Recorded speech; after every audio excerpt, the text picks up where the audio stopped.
Cummins was just laid a giant fine for basically cheating on emissions tests, and I want to talk about in this video what's not being mentioned in all the news articles. So if you didn't know, Cummins is the manufacturer that Ram has in place to produce all the engines that go into their 1-ton and bigger diesel trucks. Of course, people are calling this Dieselgate 2.0 because it's a very similar situation to what happened when Volkswagen did this a couple years back. According to all numbers that I found, this affects around 960,000 trucks that were produced from the years 2013 to 2023. And I found a comment on one of these videos that basically summed it up. I'm going to read it to you.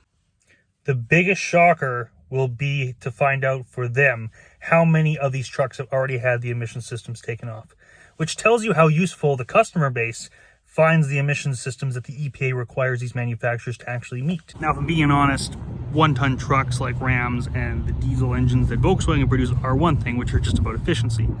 Where this really starts to become a giant pain for everyone is the highway truck engines that need to be made under these intense conditions. I'm filming this while running an errand. I just went to get myself a very cheap pair of headphones. I guarantee you, this came in on a truck. And here I just went and got myself an overpriced coffee, and I guarantee everything, including the cup that was used to make this coffee, came to that Starbucks in a truck. So Cummins pays what, $1.67 billion, whatever the number was, in fines, admits to no wrongdoing, all because they, like every other diesel manufacturer, just don't care. They find these policies stupid, just like every other manufacturer does, because I guarantee you, Detroit, Volvo, Packard, they're all doing the same thing to whatever degree they can. So I guess my bigger takeaway here is not that if you have a Ram or what have you, you should be concerned.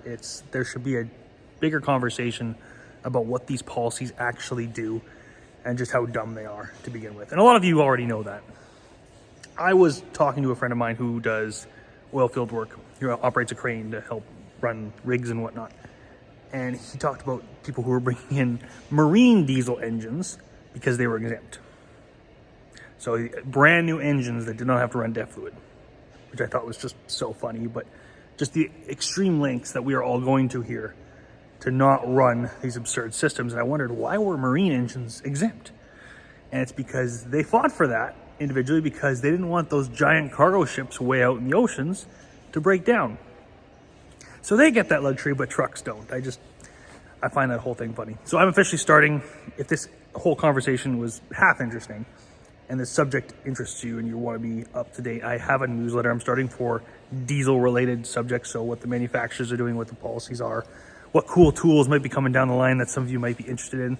Once per week, every Friday, I'm going to be putting up an email on that. So if it interests you at all, go hit the weekly workbench down below, and I appreciate it. Thanks.